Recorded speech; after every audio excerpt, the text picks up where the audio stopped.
Merci, Monsieur le secrétaire perpétuel, et merci, Monsieur le président de séance, de vos paroles introductives bien trop généreuses. À moi maintenant la tâche difficile de vous décevoir. Je voudrais avant tout aussi remercier vous-même, mesdames et messieurs, d'être venus ce soir si nombreux, parce que vous allez parler encore 2-3 jours de l'Europe, mais si l'Europe a besoin de quelque chose, fondamentalement, c'est bien d'un public. On pourra en parler après. Ce soir, donc, de par l'honneur qui m'a été fait de prononcer une sorte de prologue au colloque, je parle en quelque sorte préliminairement, ce qui me convient tout à fait par rapport au sujet de la frontière que je voudrais aborder, l'hymen, si vous voulez, le seuil.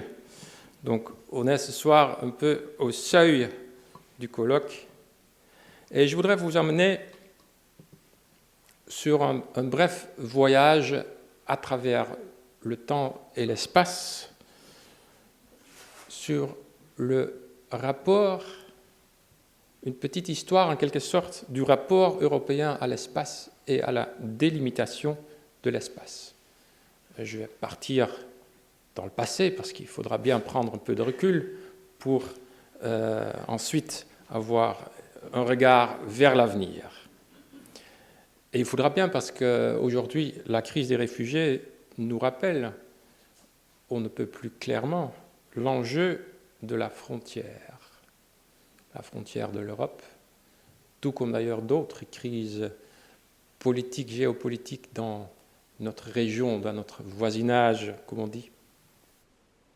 Par exemple, l'Ukraine, je vais y revenir aussi. Et dans ce petit voyage, nous aurons en quelque sorte, deux protagonistes. D'une part, l'Europe comme continent, l'Europe comme espace, notion géographique, continent parmi d'autres continents, l'Afrique, l'Asie, l'Amérique. Et d'autre part, l'autre protagoniste, l'Europe comme idée politique, l'Europe comme projet politique d'unification du continent. Et comment est-ce que ces deux-là s'articulent? Comment s'articule le projet politique européen au continent? Ça, c'est la question de fond.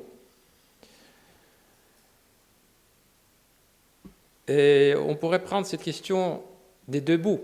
On peut se demander, est-ce que l'Europe politique, qui a, comme vous savez, ici en Belgique, a commencé avec 6 pays, est-ce que, au fur et à mesure du temps, ait réussi à englober tout le continent du point de vue territorial? Ou est-ce que, si on prend la question de l'autre bout, est-ce que le territoire européen dans son ensemble réussit à trouver une forme politique qui lui corresponde? Et je dirais que dans l'esprit des fondateurs européens, des hommes comme Jean Monnet, Schuman, Paul-Henri Spaak, bien sûr, et d'autres, c'est la même question. Leur objectif, dans les années 50, c'était bien qu'un jour, l'Europe, en tant que projet politique, corresponde plus ou moins parfaitement, on va parler des frontières justement, mais à l'Europe comme territoire. Et c'est là-dessus que je mettrai l'accent ce soir. Je le ferai en 4 temps. Je vais demander de montrer la seule image que je voudrais montrer. Je ne vais pas vous embêter avec une présentation en PowerPoint. J'aurai un plan en 4 parties. Comme nous sommes ici dans un lieu très francophone, bien sûr, j'ai réfléchi si ce n'était pas mieux d'avoir un plan en 3 parties, avec 3 sous-parties de préférence. J'ai fait une partie de mes études à Paris, mais je n'ai pas réussi. Alors, vous aurez un plan en 4. Évidemment, j'aurais pu intituler la première partie « Introduction » et le problème aurait été résolu, mais c'est trop simple. Donc, je voudrais parler d'abord des origines de l'idée de frontière dans l'histoire européenne et de l'importance.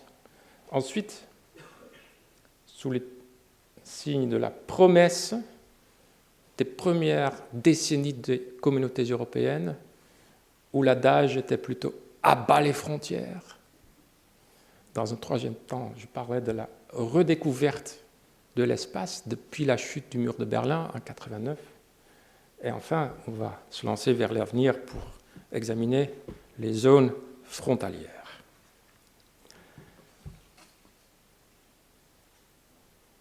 Vous voyez donc que je m'y prends prudemment, doucement. On ne va pas trancher d'ici 3 minutes si la Turquie doit, oui ou non, être membre de l'Union européenne, parce que la question des frontières est délicate, très délicate. On pourrait même dire que pour un État souverain, la frontière est tout aussi sensible que la peau humaine pour une personne. Réfléchissez-y. Je crois que c'est le lieu de communication entre intérieur et extérieur, mais un lieu très, très, très sensible. Et les frontières, pendant des siècles, étaient l'enjeu des guerres. Et il ne faut pas, je pense, sous-estimer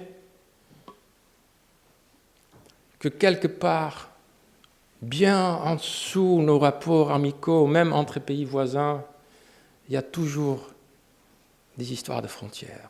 Monsieur le secrétaire perpétuel, vous avez eu la délicatesse de dire que j'étais néerlandais. Je l'avoue. Même entre nos deux pays, les Pays-Bas et la Belgique, on a encore des différends frontaliers à propos de l'ESCO. Il y a un polder de quelques centaines de mètres carrés que les Néerlandais refusent de rendre à l'ESCO parce qu'il y a quelques fermes. Donc on est encore dans une logique, mais très doucement et gentiment de blocage, même entre les Pays-Bas et la Belgique. Et ce palais où a habité un prince d'Orange m'a semblé un bon lieu pour s'en souvenir ensemble. Voilà, commençons donc rapidement par les origines et pour bien nous remettre en tête comment les frontières étaient constitutives de cet ancien monde révolu qu'on a appelé pendant des siècles le concert européen. Qu'est-ce que c'était? En fait, c'était déjà une sorte d'expression politique du continent, c'est-à-dire un système de rapport entre les États, un système de diplomatie, avec ses mœurs, ses règles de conduite, aussi sa différenciation du traitement entre comment on se traite entre pays européens, entre États européens et vis-à-vis des États non européens, des populations non européennes. Nos colonies l'ont appris à leurs frais, il faut le dire.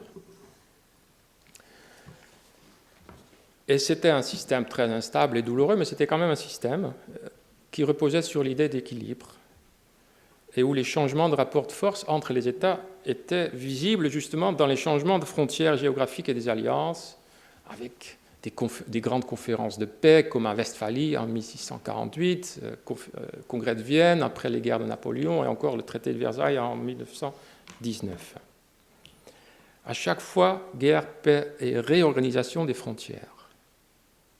C'est pour ça que Christophe Fomian, que nombreux d'entre vous connaissent sans doute, historien franco-polonais, a écrit dans un beau petit livre « L'Europe et ses nations » il y a un quart de siècle. L'histoire de l'Europe est l'histoire de ses frontières. Et pour l'illustrer, je voudrais montrer un petit film de 3-4 minutes. Ce n'est pas la belle qualité que vous venez de voir, c'est juste pris sur YouTube. Après, ce beau schéma va disparaître, donc mettez-vous ça bien dans la tête. Et c'est un petit film sur, je vais dire quand c'est bon, monsieur, sur les changements de frontières. Je ne vais pas donner les sous-titres, vous verrez le plan de l'Europe et comment les frontières changent. Chacun peut relever, et certains connaissent, je vois. Si vous connaissez bien la Pologne, ben vous allez voir la Pologne ou la Bourgogne, ou peut-être vous vous amusez à regarder comment la frontière franco-espagnole est stable depuis très longtemps. Je vous laisse découvrir ça en 3 minutes et demie, je crois.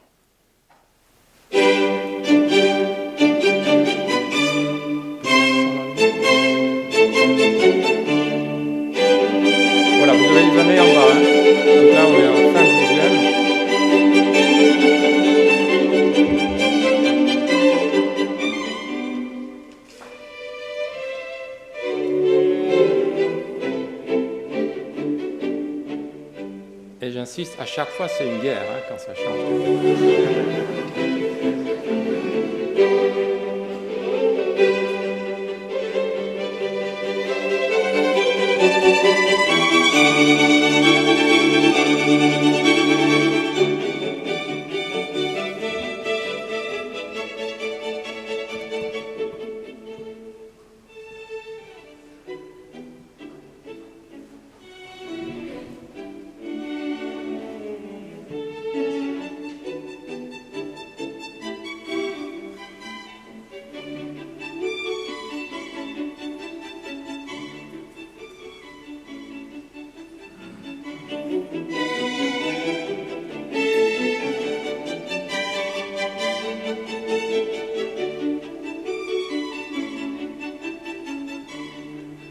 Voilà, ce qui se passe en Allemagne, les pays allemands, ou les Allemagnes, comme on disait, c'est toujours très fascinant aussi.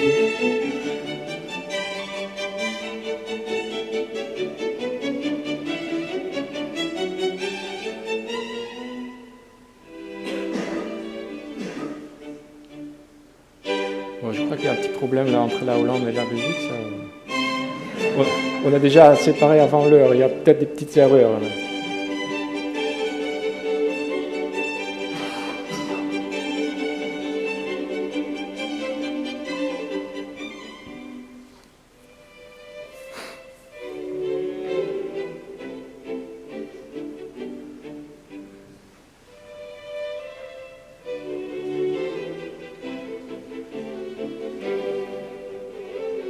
Le royaume lituanien, polonais, très bien.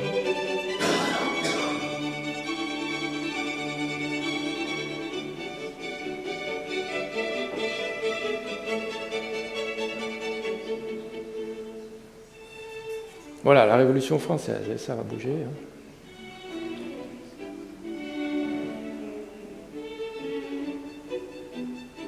Congrès de Vienne, c'est tranquille. Relativement.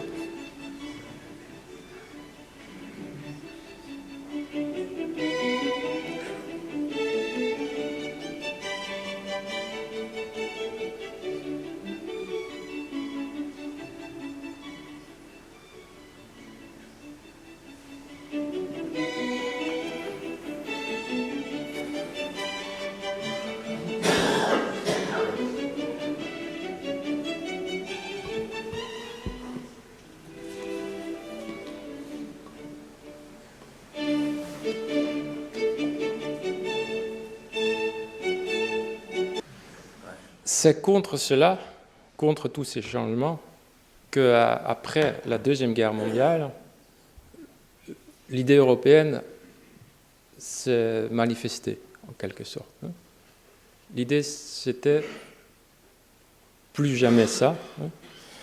L'ancien système, le concert européen, s'était en quelque sorte dynamité tout seul. L'équilibre de force ne tenait plus.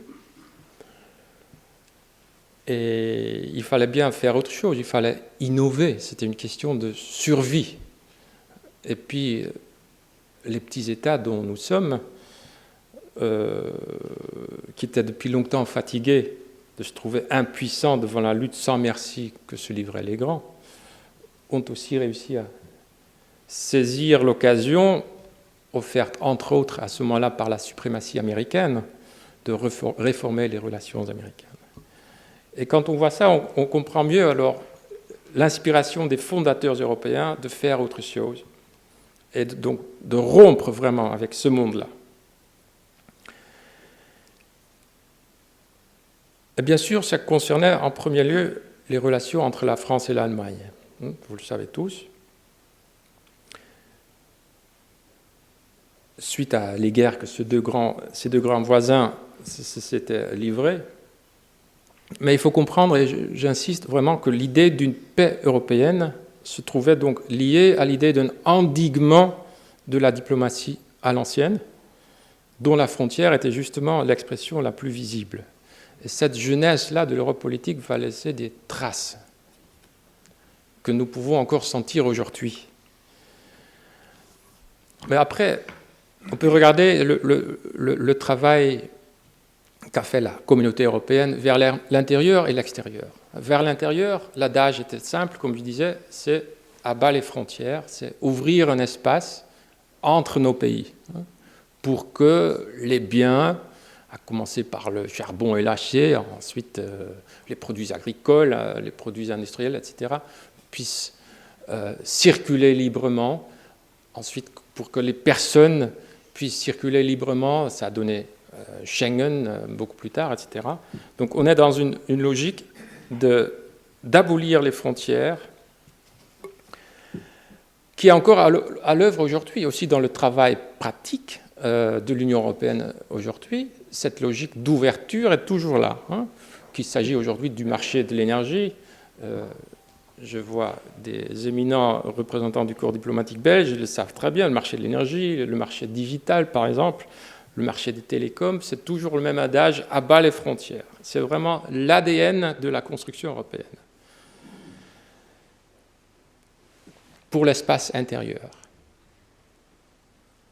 Mais pour définir le rapport à l'espace extérieur, c'était autre chose. Et là, il y a 3 mots-clés que je définirai rapidement.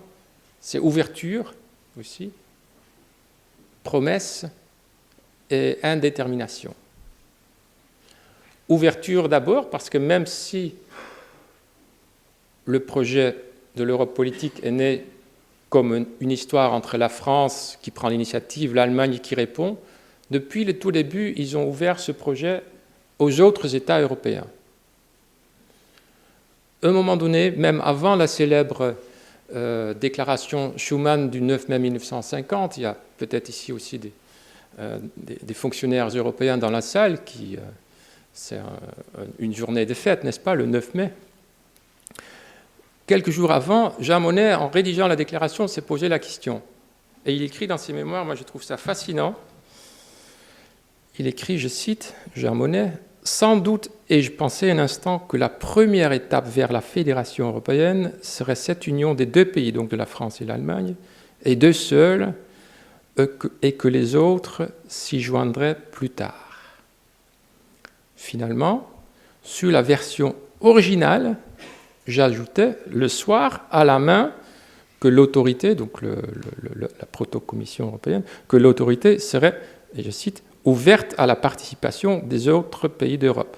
Donc c'est vraiment une idée qui est venue à la toute fin, dire voilà, on ne fait pas uniquement la France et l'Allemagne, on va ouvrir ça aux autres. Et cette ouverture de la porte est, je pense, une décision inévitable, mais aussi lourde de conséquences. Inévitable, pourquoi ? En fait, parce que seul l'adjectif européen pouvait donner à ce projet, conférer à ce projet la légitimité supplémentaire qui allait permettre à l'opinion française de s'y rallier. Et pareillement, c'est seulement en tant qu'Européens que les Allemands, en quelque sorte, pouvaient se libérer de leur passé. Décision inévitable, donc, mais aussi lourde de conséquences, puisque l'ouverture aux autres États européens va fortement influencer tous les rapports entre les États européens, depuis 1950 jusqu'à aujourd'hui. Parce que l'aspiration de devenir membre de ce club, de joindre les premiers États fondateurs, va être l'aspiration de la quasi-totalité des pays du continent. Vous savez très bien, après les 6 fondateurs, 22 ont franchi le pas. Jusque-là, aujourd'hui, nous sommes 28. La Croatie est le dernier pays qui a rejoint le club en 2013. Et puis, il y a encore des pays en plus dans la salle d'attente. Mais à chaque fois, cela change autre chose que juste le nombre, ça change le rapport à l'espace. C'est-à-dire que le rapport à l'espace qui bascule, le centre géographique qui bascule, dans un premier temps c'était autour de la France, aujourd'hui plutôt autour de l'Allemagne, ce qui crée des tas de problèmes, des malaises, aussi pour le public français d'ailleurs. Mais il y a aussi quelque chose comme la promesse du début, c'est-à-dire un jour le projet politique va être presque identique au territoire européen, cette promesse, elle est en train d'être tenue en quelque sorte. Mais, autre mot-clé, indétermination. Nous n'avons jamais décidé jusqu'où ça devrait aller. Le traité dit simplement tout État européen peut demander à devenir membre de la communauté, dans la version originale. Aujourd'hui, c'est plus ou moins la même chose. C'est une phrase passionnante, parce que ça dit bien qu'il y a une différence entre notre rapport aux États européens et tous les autres, mais on n'a jamais décidé qui était européen et qui ne l'était pas. On n'a pas de mal à décider par rapport à l'Afrique. Il y a même un exemple concret. Je ne sais pas si Philippe Duscoté était déjà en poste, mais à Bruxelles, j'entends. Au milieu des années 80, le roi du Maroc a envoyé une lettre. C'était dans la suite de l'adhésion de l'Espagne et du Portugal, pays voisin pour lui. Il a demandé à ce qu'il pourrait, lui aussi, le royaume du Maroc, devenir membre de l'Union européenne. On avait bien des pourparlers avec la Turquie depuis les années 60, pourquoi pas le Maroc? Là, pour une fois, on a réussi à donner une réponse claire. Je n'ai pas une copie de la lettre, mais là, on a dit, désolé, souverain, c'était le roi Hassan II, mais le Maroc n'est pas un État européen, mais plutôt africain. Donc, mais pour tout l'espace à notre est, on ne réussit pas à trancher de cette façon. Donc, en résumé de ce moment fondateur, deux choses. D'abord, l'Europe politique est fondée contre l'idée de frontières à l'ancienne et concentrée sur l'intérieur, sur une abolition de frontières pour créer un mouvement de la circulation, du mouvement. Et par rapport à l'extérieur, indétermination. Une belle vision, un peu idéaliste, mais une belle vision de ces années-là. Et ça a fonctionné pendant 40 ans, entre 1950, plus ou moins, et la chute du mur de Berlin. La chute du mur de Berlin, c'est le grand tournant de l'histoire d'après-guerre, pour nous tous en Europe, pas uniquement pour les Allemands, mais pour nous tous. Ce qui m'amène à ma troisième partie, pour ceux qui s'en souviennent encore, c'est-à-dire la partie où on va redécouvrir lentement que nous avons un rapport à l'espace, même si on l'avait un petit peu oublié. La chute du mur de Berlin a été décrite par le ministre allemand Joschka Fischer, vous vous souvenez de lui. Il a dit que c'était comme si la maison européenne avait perdu son mur arrière, son Rückwand, il dit en allemand. Tout à coup, c'était un vide béant, un espace qui s'ouvrait vers l'Est. Il fallait faire quelque chose, on a fait plusieurs choses. Par exemple, il y a à ce moment-là qu'il y a un mouvement d'élargissement qui commence avec des pays neutres et puis des pays ex-communistes qui vont se joindre à l'Union. Et c'est là, comme je disais tout à l'heure, que la promesse géographique du début va commencer à être tenue. À la même époque, et ce n'est pas un hasard, à la même époque, dans le traité de Maastricht, qui est une réponse à la chute du mur de Berlin indirectement, on va aussi sérieusement réfléchir sur une politique étrangère d'ensemble. Comment est-ce que nous, un club d'États européens, comment est-ce qu'on va avoir des rapports au reste du monde, des rapports qui dépassent juste des relations commerciales? Une prudente entrée de notre groupe des États sur la scène de la grande politique qui en théorie faisait déjà ressurgir la question de la frontière géographique sur le plan conceptuel. Même si on en était encore au stade des paroles, le simple souhait de vouloir agir dans le monde, ce simple souhait implique, qu'on le veuille ou non, une épreuve de force avec d'autres acteurs, la recherche d'un espace et peut-être aussi donc des frontières.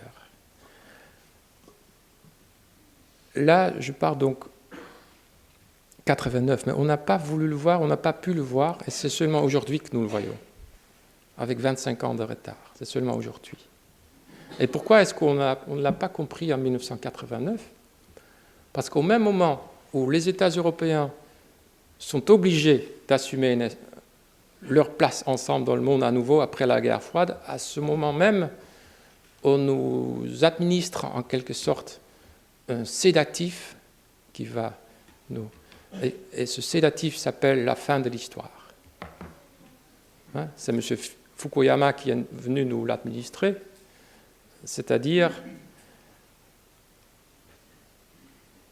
l'idée que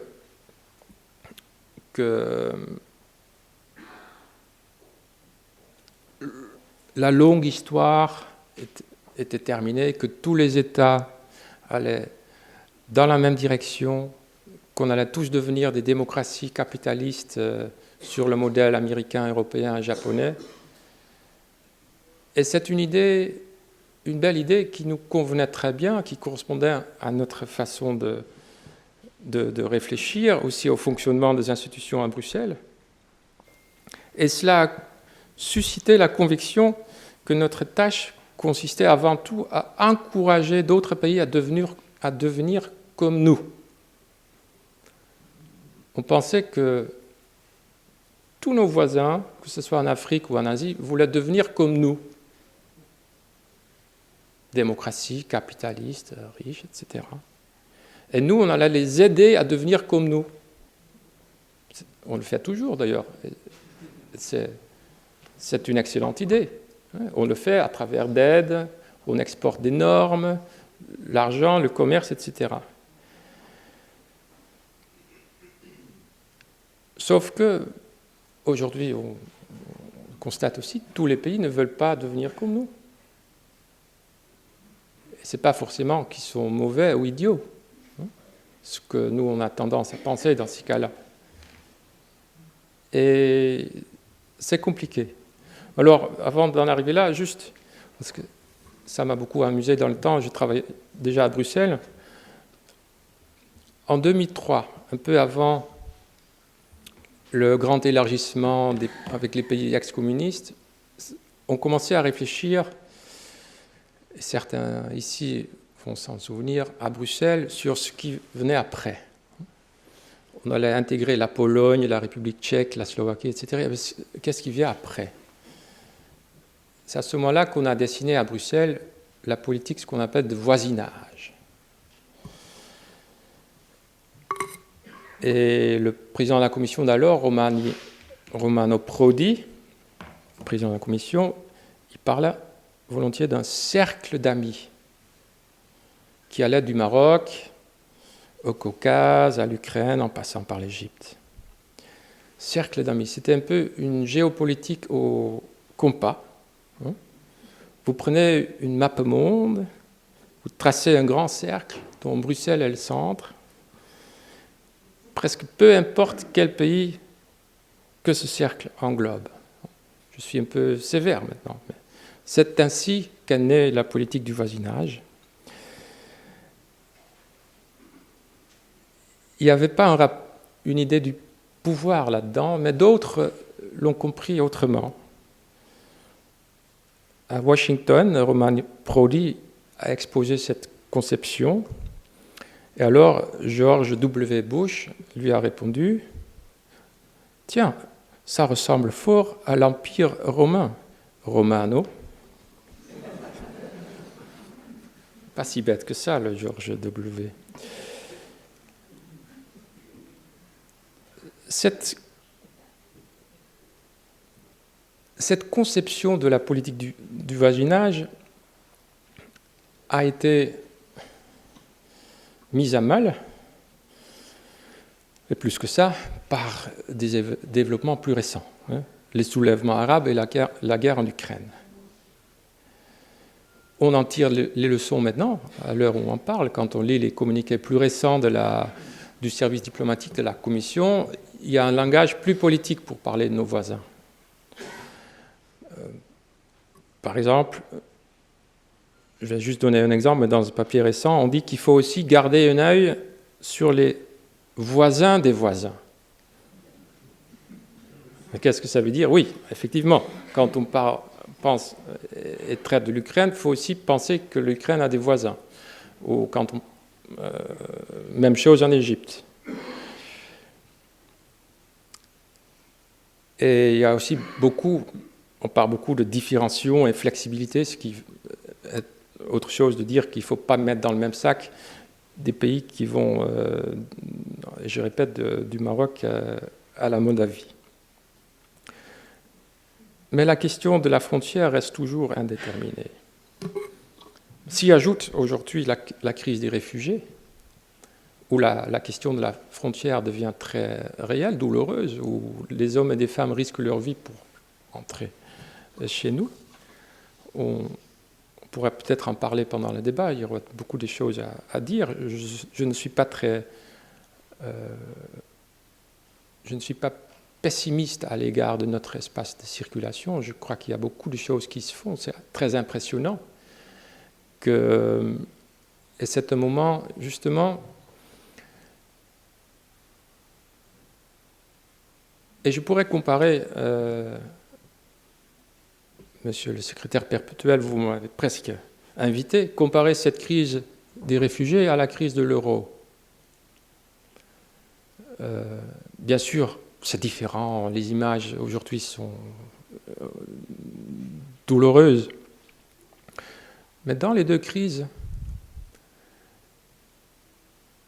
les Européens, les gouvernements européens, les opinions publiques ont découvert quelque chose. Ils ont découvert qu'ils partagent quelque chose. Dans la crise de l'euro, nous avons découvert qu'est-ce que ça signifie que de partager une monnaie. On pensait que c'était juste une affaire pratique, qu'on peut tirer l'argent dans les distributeurs dans 16 autres pays. Mais alors, on se rend compte qu'on partage un espace monétaire et on se rend compte que ce qui se passe en Grèce, cela nous concerne aussi. Ici en Belgique, en tant que contribuable, avec nos épargnes, etc. Et c'était une découverte. Je pars toujours de la crise euro douloureuse. J'ai vu de très près comment les chefs d'État et des gouvernements ont mis 2 ans à avaler cette découverte. Pendant 2 ans, il y a un certain nombre qui a continué à dire les problèmes grecs, c'est les problèmes grecs, c'est les problèmes grecs. Et pareil pour les Portugais, les Irlandais, etc.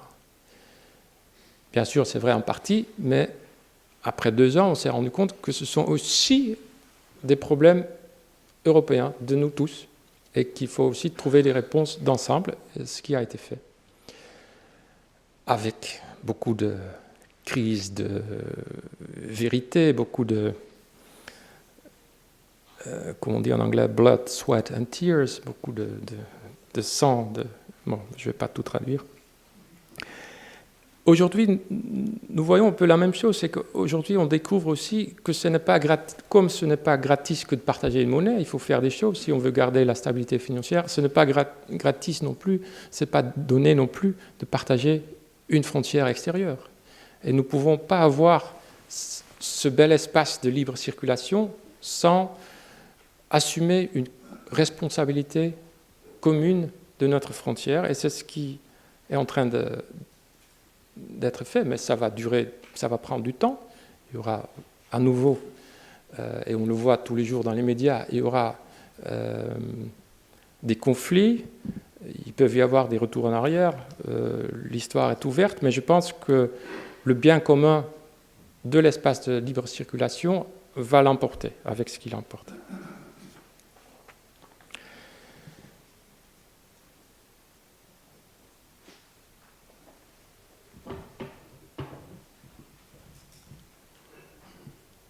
Avec cela, comme je suis vraiment maintenant dans le temps actuel, c'est aussi le moment peut-être de franchir le pas vers l'avenir, ma 4e partie.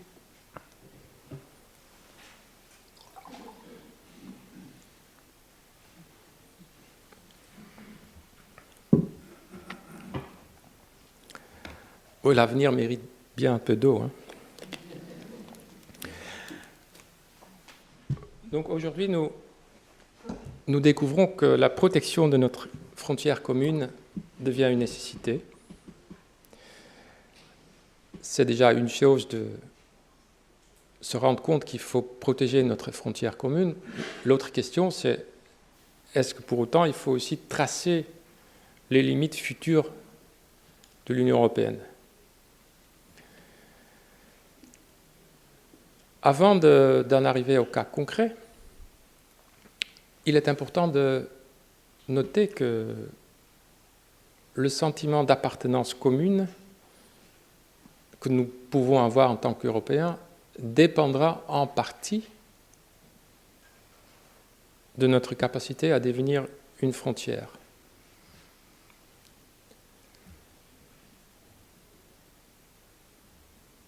Je pense à la philosophe Hannah Arendt, que j'admire beaucoup, qui a beaucoup réfléchi sur l'espace public aussi.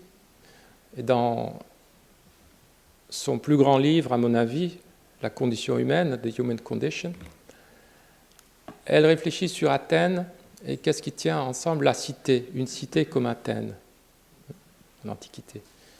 Elle dit voilà, c'est d'un côté, sans doute, une muraille et des lois qui donnent de la continuité dans le temps d'une communauté politique. Mais d'autre côté, c'est aussi les histoires que les hommes et les femmes se racontent, qui constituent une communauté politique dans le temps. Et je crois que c'est la meilleure façon d'aborder les questions d'identité. On peut aussi le dire plus simplement, on peut simplement dire, mais là ça devient un truisme de philosophie politique, que pour devenir un nous, il faut un autre. Mais c'est très difficile pour nous Européens de concevoir, puisque dans notre façon de nous voir, il y a beaucoup d'universalisme, de cosmopolitisme. Nous avons beaucoup de mal à dire qu'être européen, c'est quelque chose de spécifique. On n'aime pas, par exemple, faire la distinction entre les valeurs européennes et les valeurs universelles. Sans doute héritage du christianisme et des Lumières. C'est encore aussi un élément, disons, de pensée qui rend difficile ou qui fait obstacle à notre capacité à définir une frontière. Pourtant, je pense que d'ici 2050, les choses devraient être clarifiées, ou avoir été clarifiées d'une façon ou d'une autre.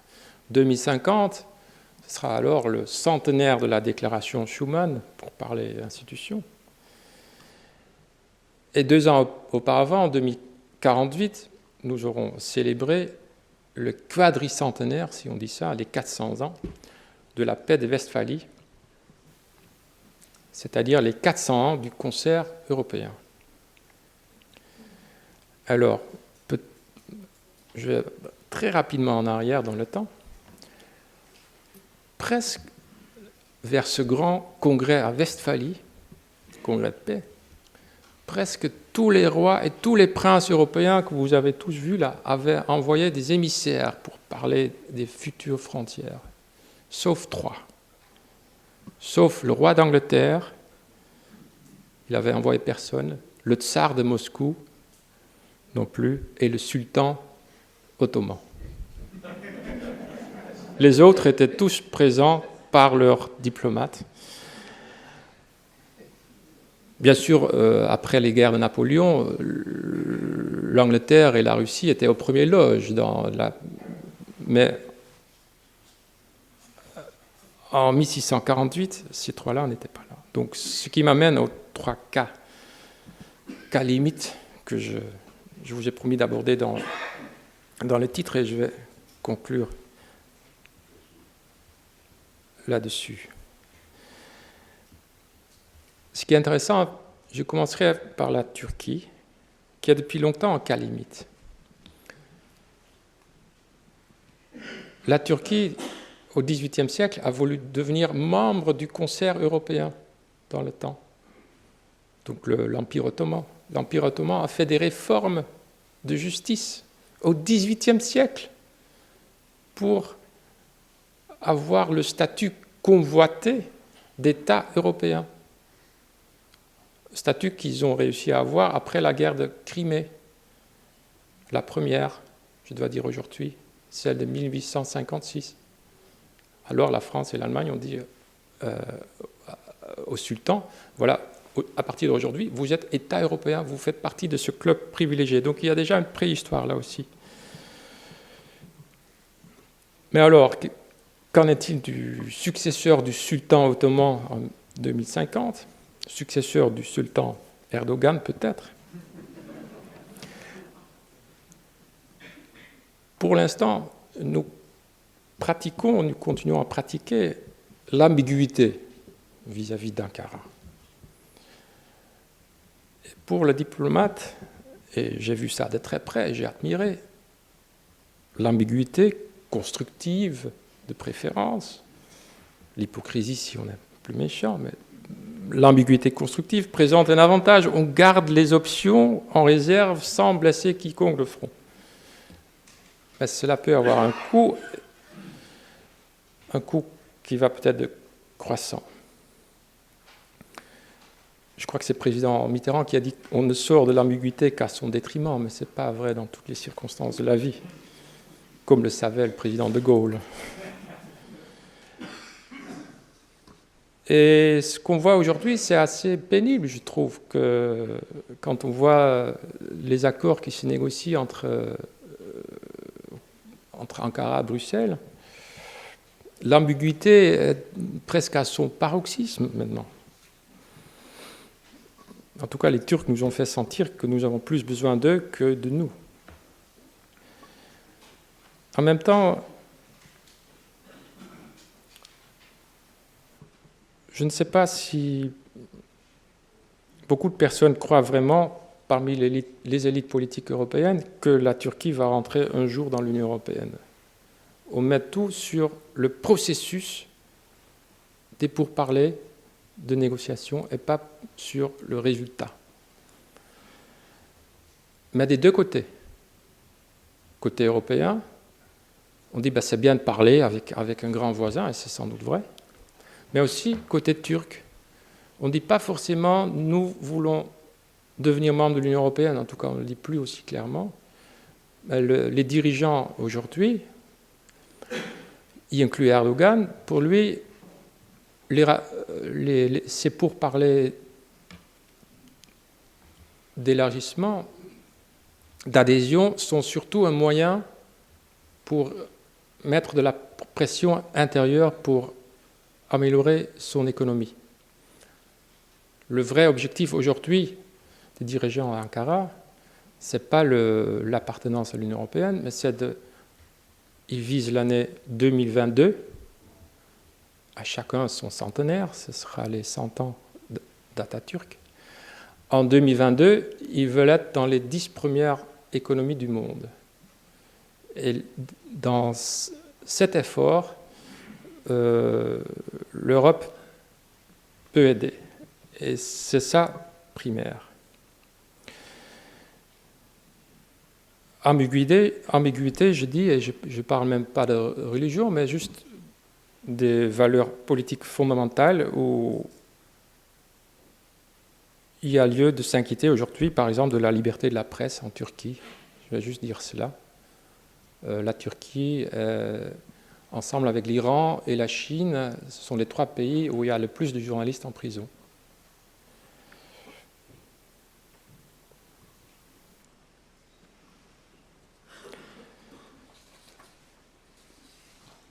En même temps, bien sûr, par rapport à la population turque, ce sera un grand regret pour beaucoup d'entre eux. Je pense aux citadins d'Istanbul, par exemple. Donc la Turquie vraiment un pays frontière.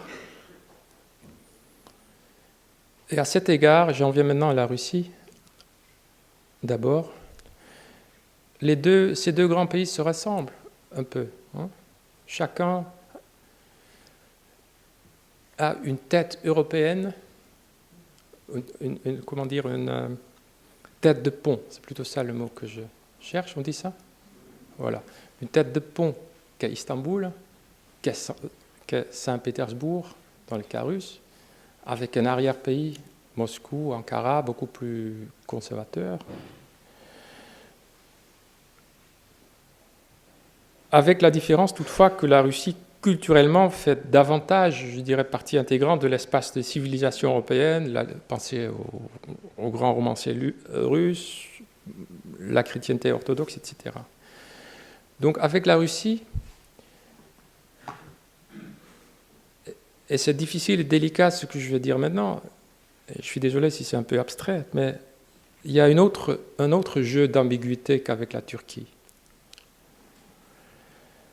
Avec la Turquie, il s'agit pour nous Européens, ce que nous trouvons très difficile, c'est d'accepter une différence, de sortir de notre universalisme et de comprendre que dans le jeu du reste du monde, nous sommes un espace, si ce n'est chrétien, au moins post-chrétien. Même si on ne veut pas le savoir, on est regardé ainsi. Et à cet égard, le rapport à la Turquie est compliqué. Mais avec la Russie, il s'agit d'une autre ambiguïté ou d'une autre sortie de notre idéalisme. Là, il s'agit pour nous d'accepter que nous vivons dans un monde de pouvoir et contre-pouvoir, dans un monde de sphères d'influence. Et cela aussi, j'en ai parlé longuement, cela nous pose problème. C'est pour ça que j'ai parlé de ce désir d'après-guerre, de sortir du monde de guerre et paix, de la diplomatie des frontières, etc. Mais eux, ils sont là-dedans, les Russes. Ils sont dans ce monde-là.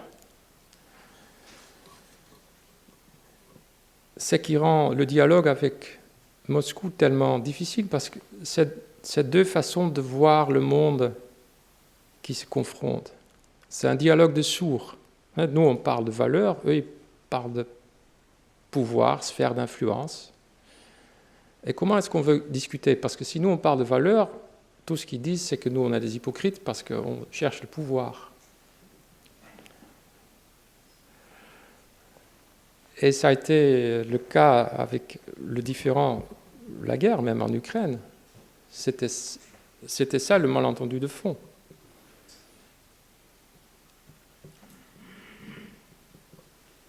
L'Union européenne a demandé à l'Ukraine de choisir entre un accord d'association avec l'Europe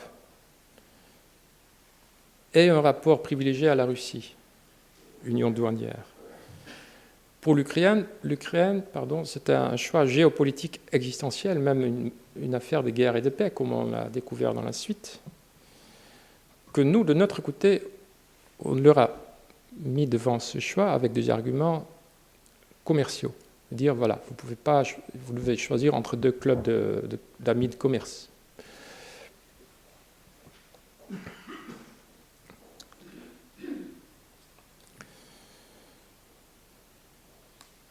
Et on a donc dit que, comme j'ai dit, que Poutine vit dans le 19e siècle. Le président Obama l'a dit aussi d'ailleurs. Il vit sans doute dans le 21e. Bon, vous voyez comme c'est délicat. La Russie, par contre, membre de l'Union européenne en 2050, non, je ne pense pas. Ça ne correspond pas du tout à l'image de la Russie comme grande puissance, des élites, etc. Le pays est trop grand pour nous aussi. Le problème, c'est la frontière entre la Russie et l'espace européen. La Géorgie, la Moldavie, l'Ukraine, le Caucase.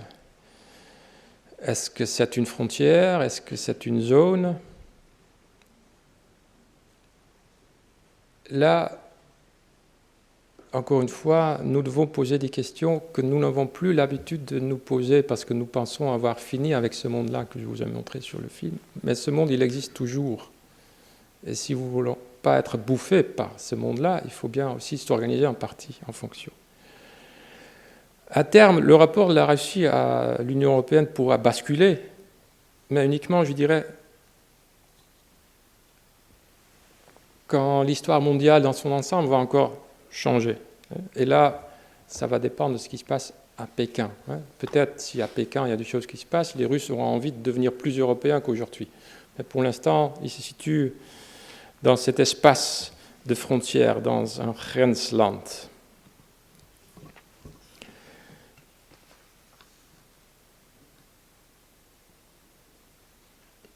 Je dirais un mot sur le Royaume-Uni avant de finir. Là aussi, avec les Britanniques, on est toujours aussi dans un jeu d'ambiguïté, mais là, c'est eux qui en sont les maîtres. Et comme vous savez, les Britanniques ont eu un rapport problématique à l'ensemble européen depuis le début. Ils ne sont pas entrés en 1950 ni en 1957, mais juste ils ont attendu le moment que ça allait que ça commençait à bien marcher, début des années 60. Et depuis le moment de politisation que je vous ai montré, 89, ils sont en retrait. Ils ne participent pas à l'euro ni à Schengen, et on le ressent aujourd'hui. Qui ne participent pas dans les deux plus grands projets qui, pendant 5 ans déjà, occupent toute l'énergie des dirigeants continentaux.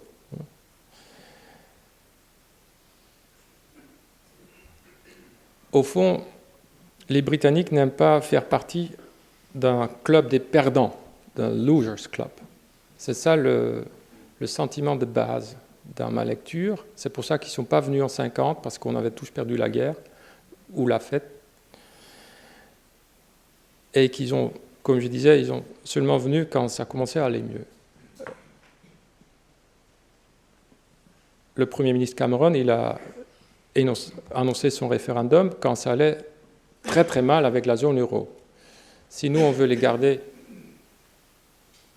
au sein de l'Union européenne, la meilleure chose à faire, c'est que ça va mieux chez nous, parce que c'est le meilleur moyen de contrecarrer ce sentiment de base qu'ils ne veulent pas faire partie d'un losers club.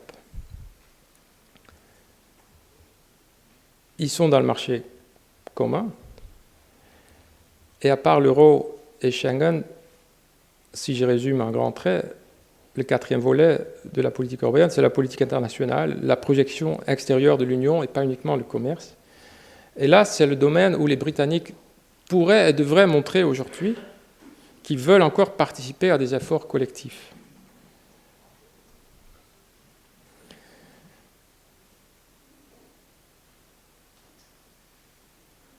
Bon, on pourrait en parler beaucoup plus longuement, on le fera en partie pendant le débat, mais en somme, pour la Turquie, en 2050, je la vois difficilement membre de l'Union européenne, mais elle, j'espère, continuera à pratiquer une approximation de l'extérieur. Pour la Russie, ça va dépendre de l'équilibre des forces. C'est le langage qui parle. Le Royaume-Uni, mon pari, c'est qu'ils seront membres du club, toujours, mais ils pratiquent un retrait intérieur. Je vous laisse sur ce terme volontairement un peu cryptique.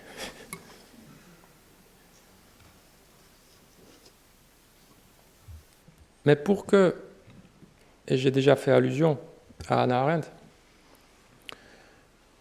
pour que cet ensemble européen, avec ou sans ces 3 grands pays, puisse encore être animé par une volonté commune, pour que les États européens, la France, l'Allemagne, la Belgique, l'Italie, la Pologne, etc., pour que nous ayons encore un sentiment, que nous développons un sentiment d'appartenance commune, ça va sans doute, comme je dis, aider d'avoir une idée de qui appartient à notre club et qui n'y est pas. Mais il faudra aussi continuer à nous raconter des histoires au sens noble du terme, à faire comprendre aussi aux prochaines générations que nous occupons un espace, un continent, un beau continent qui est porteur d'une civilisation de 2500 ans, que nous avons un long et riche passé, certes avec des pages noires, mais un long et riche passé, et c'est ça que nous voulons transmettre. Nous devons, je pense aussi, assumer nos différences, c'est difficile, je l'ai déjà dit, avec le monde autour de nous. Mais si nous voulons être européens politiquement, il faut comprendre qu'on ne peut pas l'être si on n'arrive pas à se distinguer de nos voisins asiatiques, américains, chinois, africains. Et pour continuer à nous raconter des histoires sur lesquelles une appartenance se fonde, il y a cette longue histoire à notre disposition, mais aussi il faut ensemble réfléchir sur l'avenir, et c'est pour ça que j'étais content de passer ce moment avec vous, et surtout pendant les journées que vous allez encore partager ensemble, vous allez ensemble réfléchir sur l'avenir européen dans les décennies qui viennent, et c'est cela aussi qui peut faire porter ce projet. Je vous remercie.